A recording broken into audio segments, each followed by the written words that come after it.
আসসালামু আলাইকুম, কেমন আছেন সবাই? আশা করি আল্লাহর রহমতে ভালো আছেন, সুস্থ আছেন। এখানে ৫০০ গ্রাম মিষ্টি কুমড়া আছে। আমি এখান থেকে ৩০০ গ্রামের মতো নিয়ে নিব রান্নার জন্য। আর এখানে নিলাম ২টা ডিম। ডিম আমি লবণ আর কালো গোলমরিচ গুঁড়া দিয়ে ফেটিয়ে নিয়েছি। আপনারা চাইলে এখানে পেঁয়াজ বা কাঁচামরিচও ব্যবহার করতে পারেন। আমি এইরকম শেপে এটা ভেজে নিলাম। আপনারা আপনাদের পছন্দ অনুযায়ী শেপ দিয়ে ডিমটা ভেজে নিতে পারেন।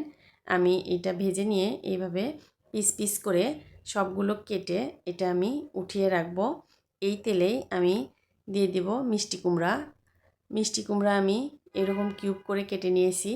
এখানে আমি সামান্য লবণ দিব, আর কোনো কিছু দিব না। এটা হালকা তেলে একটু ভেজে নিব। আপনারা চাইলে নাও ভেজে নিতে পারেন, এমনিও রান্না করলে এটা ভালো লাগে। আমি একটু এরকম করে ভেজে এটা উঠিয়ে রাখবো। আমার রান্নাগুলো যদি আপনাদের ভালো লাগে প্লিজ লাইক কমেন্ট শেয়ার করবেন।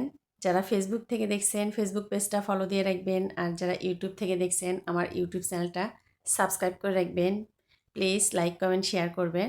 আমি তেলে দিয়ে দিলাম কিছুটা পেঁয়াজ কুচি, তেজপাতা, দারচিনি, আস্ত জিরা, আর এখানে দিয়ে দিলাম একটা এলাচ। এটা একটু থেতো করে নিয়েছি। পেঁয়াজটা যখন একটু ব্রাউন কালার হয়ে আসবে দিয়ে দেব আদা রসুন বাটা, কাঁচামরিচ বাটা।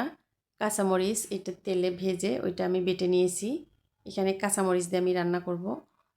এগুলো তেলের সঙ্গে কিছুক্ষণ একটু নেড়ে নিয়ে দিয়ে দিব পানি, দিব হলুদ গুঁড়া, স্বাদ অনুযায়ী লবণ। যেহেতু আমি মিষ্টি কুমড়া ভাজার সময় একটু লবণ দিয়েছি, তাই এখানে লবণের পরিমাণটা বুঝে ব্যবহার করতে হবে। আমি আরেকটু পানি দিয়ে মশলাটা একটু ভালো করে কষিয়ে নিব। মশলার উপরে যখন তেল উঠে আসবে তখন দিয়ে দিব মিষ্টি কুমড়া। এইটা দিয়ে আমি কিছুক্ষণ তেলে ভালো করে একটু ভেজে নিব। এটা ঢাকনা দিয়ে আমি কিছুক্ষণ ঢেকে ভেজে নিয়েছি, আর মাঝে মাঝে নেড়ে দিয়েছি। এখানে কষানোর জন্য আমি এখন পানি দিয়ে দিব। এই পানিটা দিয়ে আমি কিছুক্ষণ আবারও একটু রান্না করে নিব। ঢাকনা দিয়ে ঢেকে কিছুক্ষণ রেখে দিব, তাহলে মিষ্টি কুমড়াটা সিদ্ধ হয়ে যাবে। বেশ কিছুক্ষণ আমি এটা একটু কষিয়ে নিলাম, আর মাঝে মাঝে নেড়ে দিলাম। যখন এই পানিটা একদম শুকিয়ে আসবে তখন আমি এখানে দিয়েছি ফেটানো মিষ্টি দই। এটা অপশনাল, আপনারা চাইলে নাও দিতে পারেন। অনেক সময় মিষ্টি কুমড়া চিনি দিলেও ভালো লাগে। আমি এখানে চিনি দিইনি। এই মিষ্টি কুমড়াটা এমনিতেই অনেক মিষ্টি ছিল, এখানে তাই আমি একটু টক দই দিলাম। এটা স্বাদের তেমন একটা কোনো পার্থক্য হয় না, বাসায় ছিল তাই দিলাম। রান্নাটা একটা আসলে আর্ট, যে যেভাবে রান্না করে ওইভাবেই খেতে ভালো লাগে।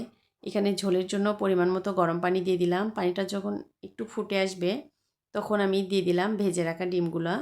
এইটা দিয়ে আমি কিছুক্ষণ রান্না করে নেওয়ার পরে উপর থেকে দিয়ে দিব একটু গরম মশলা গুঁড়া। এটা দিয়ে কিছুক্ষণ ঢেকে দিয়েছিলাম। নামানোর আগে দিয়ে দিব কিছুটা ধনিয়া পাতা কুচি, আর উপর থেকে দিয়ে দিব বেশ কিছুটা পেঁয়াজ বেরেস্তা। ঢাকনা দিয়ে ঢেকে 1 মিনিট আমি দমে রেখেছিলাম। রান্নাটা আমার শেষ। আপনাদের যদি ভালো লাগে প্লিজ লাইক কমেন্ট শেয়ার করবেন। সবাই ভালো থাকবেন, সুস্থ থাকবেন। আল্লাহ হাফেজ।